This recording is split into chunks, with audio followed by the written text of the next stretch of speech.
E é isso que a gente está fazendo aqui, democratizando e sensualizando um pouco mais o debate político público a partir de temas para interagir e trazer mais pessoas a ocuparem a política. Muito obrigado, que seja um bom debate para todos nós.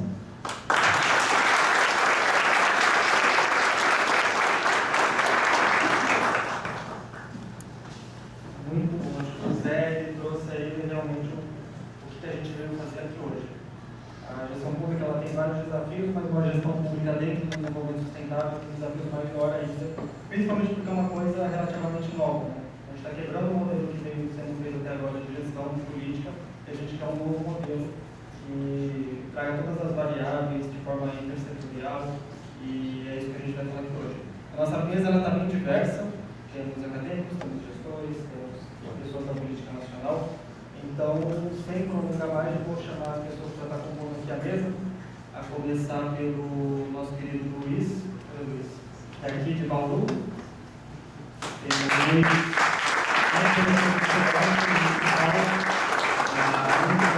Está atuando fortemente dentro da gestão pública. E quero chamar também a Maíra, a nossa secretária de Meio Ambiente aqui de Bauru.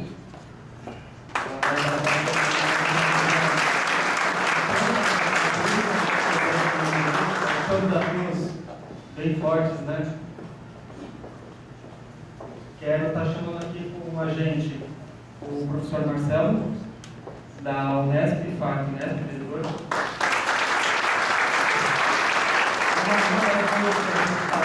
Percebendo, né, professor, durante essa caminhada no desenvolvimento sustentável é que a gente precisa do apoio da academia. A gente precisa desenvolver novas tecnologias, novos debates, então a gente está muito feliz com a sua presença. Da mesma forma que eu chamo a professora Vera, da Unesp de Botucatu.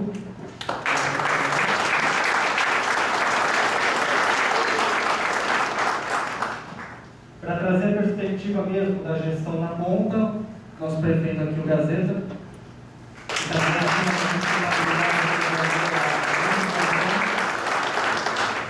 e a nossa querida ex-ministra e senadora, expoente nacional da sustentabilidade, Marina Silva.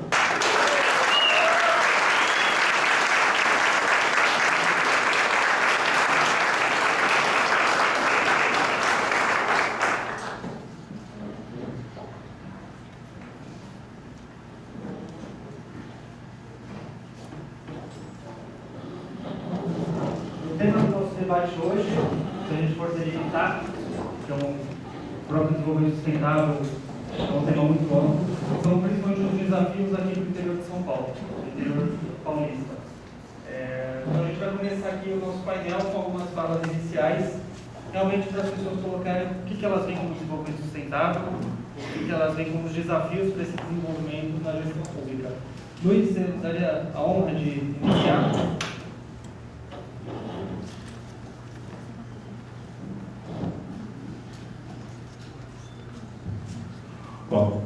Bom dia a todos. Gazeta e Marina, usando o que a rede tem, eu sempre de um homem e uma mulher, na pessoa de vocês, eu cumprimento os demais colegas aqui da mesa. Bom, primeiro que falar, em primeiro lugar, numa mesa dessa, é uma responsabilidade muito grande, né? Até porque depois eu vou dar gancho para todos os outros, eu fiquei sem gancho aqui para falar. Mas eu vim falar hoje, quando se fala em sustentabilidade, em desenvolvimento com sustentabilidade, principalmente em um estado que é tido como o estado mais desenvolvido desse país, né? Não sei se desenvolvimento é realmente a palavra, pelo que a gente assiste do estado de São Paulo, mas eu vou puxar na minha rápida fala sobre aqueles que não falam, né? Que apesar de hoje nós sabemos que são seres sencientes, como seres humanos, eles não falam, mas emitem sentimentos que nem sempre todos têm capacidade ou têm a sorte ou a possibilidade de sentir o que eles sentem, que são dos nossos animais. A gente vê muito hoje se falar em conservação, a gente vê se falar em reserva legal, a gente vê se falar em código florestal, a gente vê em se falar muito em preservar os ecossistemas, e a gente ouve muito falar em plantar árvores. Só que a gente se esquece que para uma floresta ou para uma área conservada ser viva, nós temos que conservar o bioma como um todo e não conservar pequenas ilhas verdes. E para isso a fauna, ela é essencial para qualquer projeto, para qualquer programa de conservação. Porque você plantar árvore, a árvore não sai andando para disseminar suas sementes. As árvores não saem andando para encontrar o macho ou a fêmea para manter a variabilidade genética. A flora depende da fauna para fazer a dispersão das suas sementes. E uma palavra que entra no nosso dicionário agora, no nosso dia a dia, é a palavra defaunação, que é o que nós estamos sofrendo no nosso país com o sumiço da fauna das nossas áreas protegidas. E particularmente no estado de São Paulo, nós temos um problema mais sério devido ao modelo desenvolvimentista desse país, onde nós privilegiamos o automóvel em detrimento das possibilidades de transporte de massa. Nós vimos aqui, através dos últimos 30 anos, um desmonte total das linhas férreas no nosso país. Um crime que se cometeu, é um dos únicos países do mundo que, ao invés de desenvolver o transporte coletivo, privilegia o desenvolvimento, o transporte individual, né? E para isso, criando um sistema de valorização de rodovias. Tá? Então nós desmontamos tudo que foi criado no passado. O Bauru sentiu na carne o desmonte do transporte ferroviário. Nós já fomos o maior entroncamento rodoferroviário da América Latina. Nós tínhamos 3 estradas de ferro que chegavam aqui em Bauru, Paulista, Sorocabana e a Noroeste que saía daqui. Isso foi totalmente desmontado para privilegiar um sistema automotivo, um sistema vindo todo de fora, e em troca disso privilegiar o quê? As estradas. E nos últimos anos surge o sistema de entregar todas as estradas já construídas à iniciativa privada, vem as duplicações, as triplicações, e sempre se preocupando na segurança do usuário da estrada. Então sim, hoje nós andamos pelas melhores estradas do país, do estado de São Paulo, ao custo ao custo no país de 470 milhões de indivíduos mortos, atropelados nas estradas e rodovias do país todos os anos, que é o número de vertebrados que morrem atropelados. Por quê? Porque a preocupação que se tem nas estradas hoje é com o leito carroçável, é com o número de pedágios, e os nossos sistemas hoje de transporte, os nossos carros, os nossos caminhões, estão cada vez mais velozes, né? Os nossos faróis iluminam cada vez mais longe, o que cega os animais que vão atropelar, muito mais distante e numa velocidade muito maior que a velocidade de frenagem hoje, quando vê um animal desse, não consegue desviar. Então, minha futura presidente, Marina, nós precisamos rever muito o nosso sistema de transporte desse país. O Norte nos ensinou até hoje que as hidrovias são totalmente viáveis para se fazer transporte de massa. É muito mais barato, é muito menos agressivo ao meio ambiente. E o estado de São Paulo hoje é um estado que tem uma hidrovia que só serve para transportar cana no período da colheita.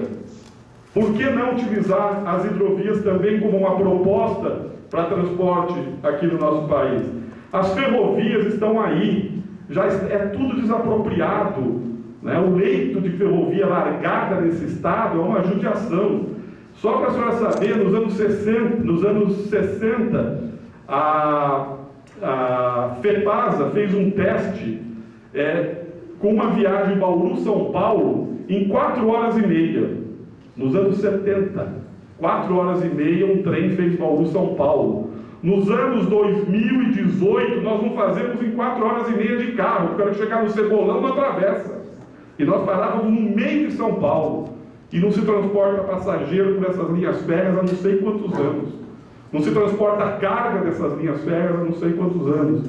E as nossas estradas todas duplicadas, atropelando nossa fauna. As nossas estradas cortando o que resta de reserva, fragmentando todas as áreas verdes que deveriam ser preservadas, e sem se preocupar com a questão da fauna. Então, nesse momento, eu estou aqui para dizer o seguinte: eles não falam, mas eles pensam, eles sentem, e eles são fundamentais se quiser manter a biodiversidade desse país. Não se conserva a floresta se não conservar a fauna. A árvore não anda. Alguém tem que levar sementes para manter a diversidade. E, infelizmente, nós não estamos assistindo nenhuma atitude de conservação integrada da biodiversidade. Temos que mudar o sistema que só privilegia rodovia e automóveis nesse país. Temos que mudar urgentemente, senão nós vamos ter ilhas verdes fadadas a desaparecerem também. Tá? Então era só para dar uma outra linha, que eu sei que vão falar de um monte de coisa aqui, mas os animais tinham que ter a voz, e eu quero ter a tentativa, né, de fazer vocês ouvir um pouco o lamento, né, que infelizmente não chega ao ouvido daqueles que fazem política pública no país. Obrigado.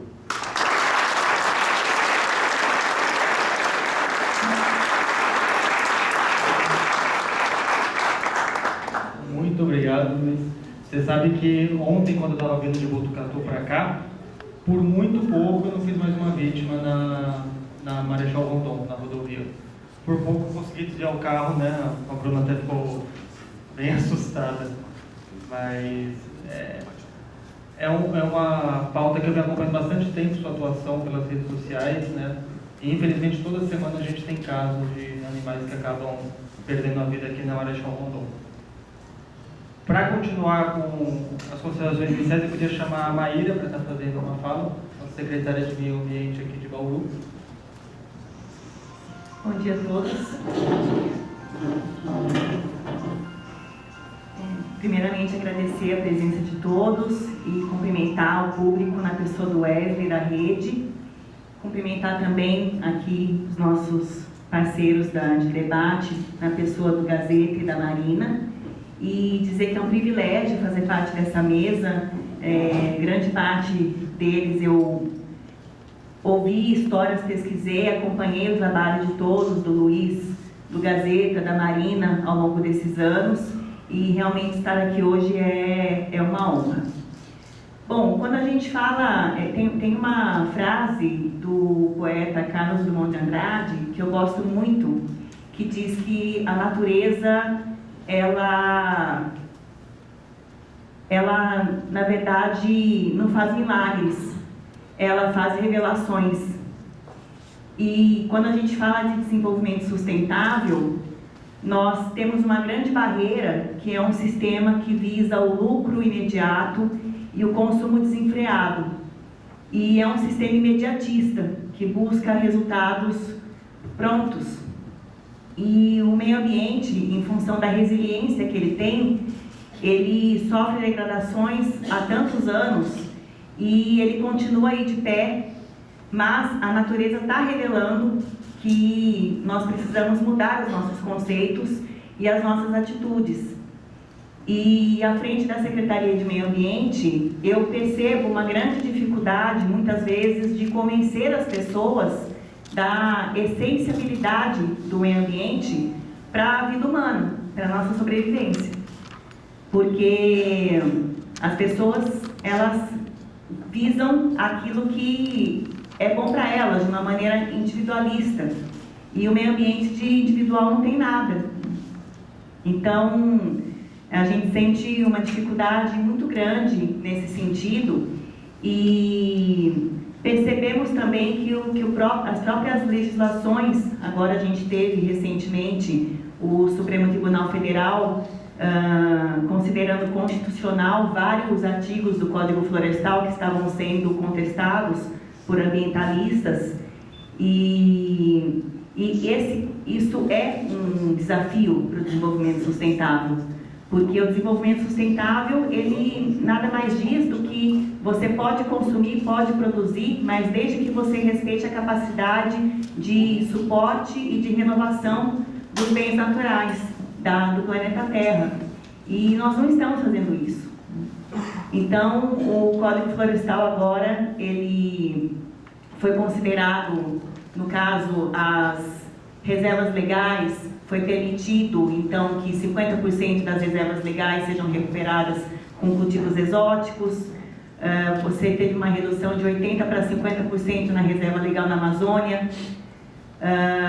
Você tem a redução também das APPs, que se estima que 41 milhões de hectares sejam perdidos de florestas em razão disso. Então, é uma perda que nós vamos sentir ali na frente, né? E essa dificuldade de você defender o meio ambiente, porque as pessoas acreditam que, como serão as futuras gerações as mais prejudicadas, então a sensibilização para mudar esse cenário, ela é pequena.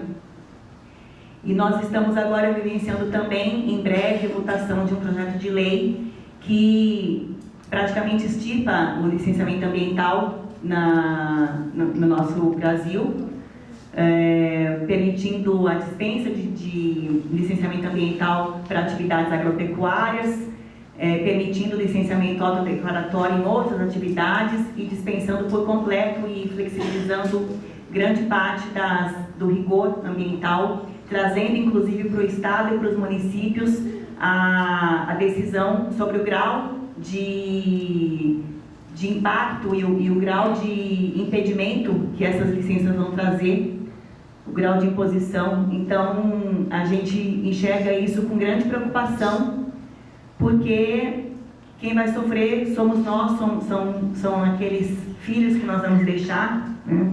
E é com isso que a gente tem que se preocupar, que filhos nós vamos deixar, que pensamento eles vão ter para o meio ambiente, né? E aqui no caso de Bauru, nós somos cercados, principalmente por Cerrado e Mata Atlântica, Cerrado em sua grande parte. Nós temos 3 áreas de proteção ambiental em Bauru. A APA do Água Parada, nós já temos um plano de manejo que foi feito na gestão anterior. Agora a gestão Gazeta está concluindo a elaboração dos planos de manejo das APAs do Vargem Limpa Campo Novo e do Rio Batalha, que são de grande importância. E nós sentimos uma resistência muito grande da população nessa regularização, porque as pessoas querem resultado já. Essa imediatidade, né? essa falta de paciência. E aí, como você pensa em desenvolvimento sustentável sem planejar, sem investir em tecnologias que reduzam o impacto, sem pensar em harmonizar o meio ambiente com a ocupação humana? Porque é possível, né? Mas a gente tem que ser otimista, porque, como diz o Mário Cortella, que é um filósofo que eu respeito muito, o pessimista, ele é preguiçoso. Ele fica acreditando que não vale a pena lutar, que não vale a pena você brigar, que o que tiver que acontecer vai acontecer e a gente não tem como barrar nada. E, na verdade, você lutar pelo que você acredita é muito mais difícil, né? Mas com certeza vale a pena. E aqui em Bauru hoje nós estamos... O DAI, o Departamento de Água e Esgoto, ele está criando um plano de contingência contra a estiagem, porque já existe uma estimativa de que esse ano nós teremos, por muito provavelmente, racionamento no abastecimento, né? E o nosso cerrado é uma grande influência para isso, porque o cerrado ele é considerado uma floresta ao contrário, né? Então ele abastece com as raízes profundas dele, os aquíferos e os lençóis freáticos, e grande parte dos rios do cerrado eles correm para esses aquíferos. E também eles contribuem em demasiado para o impacto direto nas chuvas, porque se a gente desmata esse bioma, você não vai ter o processo de evapotranspiração que existe no cerrado, que é 50% maior do que os cultivos exóticos que são feitos de agricultura, que geralmente substituem o cerrado. Então você tem um impacto direto nas chuvas e você tem um impacto direto no abastecimento dos nossos aquíferos. Então essas são situações que nós estamos enfrentando na cidade de Bauru. E aí a gente se pergunta como é que nós vamos pensar em desenvolvimento sustentável sem água, né? Sem os nossos recursos naturais. Então por isso esse debate ele é importante e a gente percebe, como o Luiz bem colocou, que tudo está interligado, né? Então nós dependemos dos animais para que a floresta esteja em pé e também dependemos das florestas para que os animais sobrevivam. É tudo um ciclo, né? No meio ambiente, tudo se conecta.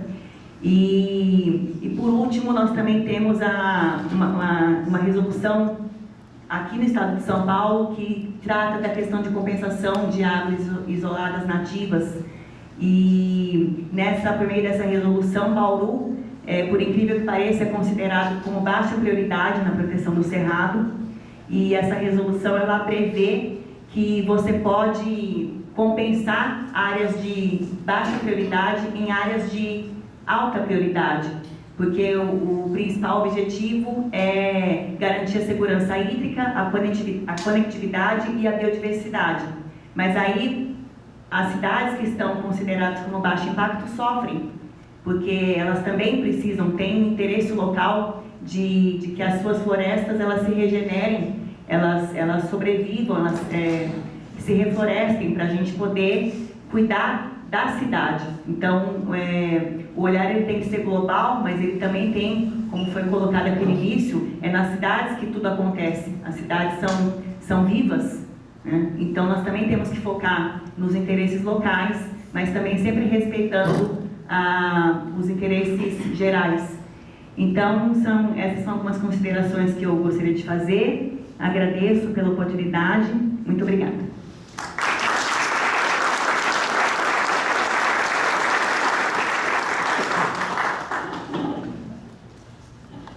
Só com essas duas falas iniciais a gente já consegue entender como a sustentabilidade é um tema complexo, né, Marina? Tanto do ponto de vista mais ambiental, da gestão do meio ambiente. Secretaria de Meio Ambiente não é só para plantar árvore.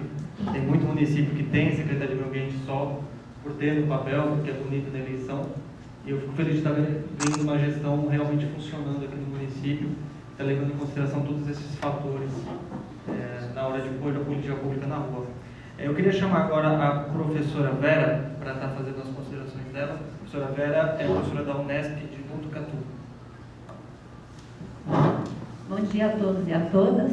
Eu vou falar sentada mesmo, porque se eu ficar de pé, eu vou achar que estou numa sala de aula e vou falar muito. Eu queria primeiro dizer que essa é uma felicidade muito grande, uma honra estar aqui. A Marina eu acho que é a mulher que eu mais admiro no Brasil, fora a minha mãe, que já está lá no plano espiritual. Então é uma honra poder compartilhar esse momento e poder sair dos muros da academia e ter uma participação mais efetiva no nosso dia a dia da sociedade. Então eu queria assim, colocar minha fala, primeiro a partir da premissa de que nós estamos no estado que é o estado mais rico, onde a gente tem uma agricultura pecuária altamente tecnificada e produtiva. Nós temos as melhores universidades e centros de pesquisa, temos uma estrutura de governança ambiental relativamente bem estruturada, com uma legislação ambiental bastante eficaz e muito avançada em alguns pontos e que foi construída com participação da academia. Então, por isso, eu acho que o Estado de São Paulo tem uma responsabilidade imensa em dar o exemplo. Então, tudo que se faz aqui acaba sendo replicado em outros lugares do país. Então, nós temos que fazer o nosso dever de casa muito bem e poder esperar que isso se repita no resto do país. No meu ponto de vista, eu acho que a sustentabilidade ela não se alcança só com boas leis e boas políticas, ela se alcança com o envolvimento da sociedade. E eu acho que aí está o nosso grande desafio. A agricultura tecnificada e produtiva de São Paulo, ela teve um impacto muito grande a ponto da gente ter as menores taxas de cobertura florestal original do país, né? Então a gente tinha de 82% de cobertura florestal no país, hoje a gente tem em torno de 11%, mais uns 5% de cerrado, então 16% de cobertura de vegetação nativa no estado de São Paulo. Então isso é um preço que essa tecnificação da agricultura e esse modelo de agricultura que tem sido adotado aí nas últimas décadas tem causado para a sociedade, o preço acaba sendo pago por toda a sociedade, né?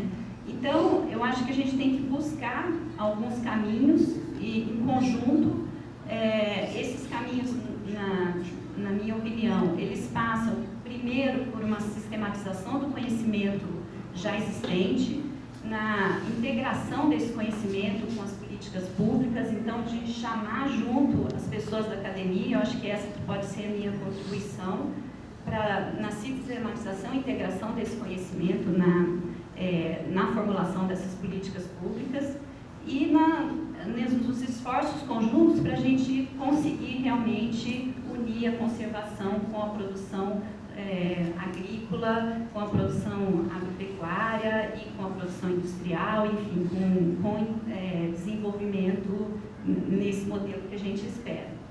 Eu também acho que a busca pela integração lavoura, pecuária e agricultura é um caminho para aumentar a eficiência dos sistemas de produção e liberar áreas para que a gente possa restaurar adequadamente esses ambientes que precisam ser restaurados, sem necessidade de perder a área produtiva. Isso é possível, a academia, muitos pesquisadores já têm demonstrado isso.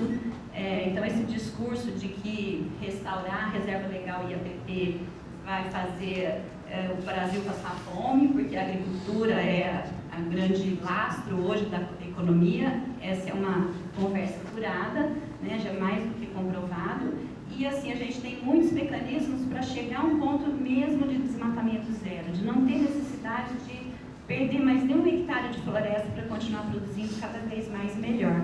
O Brasil é muito privilegiado, a gente tem recursos hídricos abundantes, tem radiação solar, né, tem solos férteis, então a gente só precisa fazer uma reflexão sobre qual é o caminho de desenvolvimento que a gente precisa seguir.